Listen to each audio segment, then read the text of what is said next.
Warriors, welcome back to the channel. It's Ariel of Ariel Fitness, perhaps the greatest fitness, nutrition, and martial arts channel in the world. Today we're going over tip number 3 of our top 25 greatest self-defense tips to keep you and your family safe. We talked about awareness. We talked about lowering the temperature, putting your hands up, and getting ready for any potential attack. But tip number 3, the greatest thing you can do is avoid the attack in the first place. So instead of blocking a punch or blocking a kick or any potential strike, the best thing to do would be to actually move out of the way. So if Bob comes to me with a strike, I step back, and then I can follow up with some counter strikes, whether it's a knee strike, an elbow strike, palm strike, eye strike. We can do a variety of methodologies as we're going to share in the coming videos, but at the end of the day, what you always want to do is move out of the way. So if he comes to me with a strike, I step back.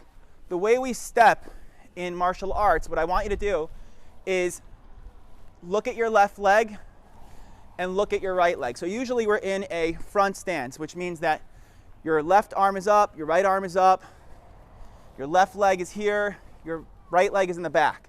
So if someone's coming to an attack, what I want you to do is shift backwards with your right leg first, and then follow it up with your left leg. So if he's attacking me and I'm right here, I'm going back with my right leg, then my left leg.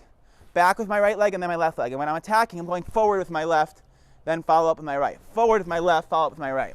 Now, why that's important is because when it comes to movement, what you're going to be focusing on is avoiding the strike, moving out of the way. So in this particular situation, I'm going to move Bob a little bit south so you can see a little bit better. So Bob's coming to me. He throws a strike. I can just step back away and then follow up with a counter strike. Now, the more optimal move, but for more experienced martial artists, is to triangulate the opponent. So imagine a triangle around this particular person or adversary. So instead of being in a situation where I just step back, a better technique would be to step back and to the side. And that allows you to be less exposed to the opponent and for them to be more exposed. And I'll show you what I mean. So let's say he throws a punch towards me.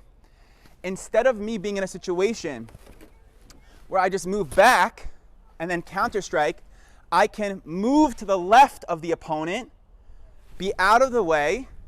His arms are this way, I'm here, and I can follow up with counter strikes as much as I want, and he's facing the opposite direction. So now I have much more control.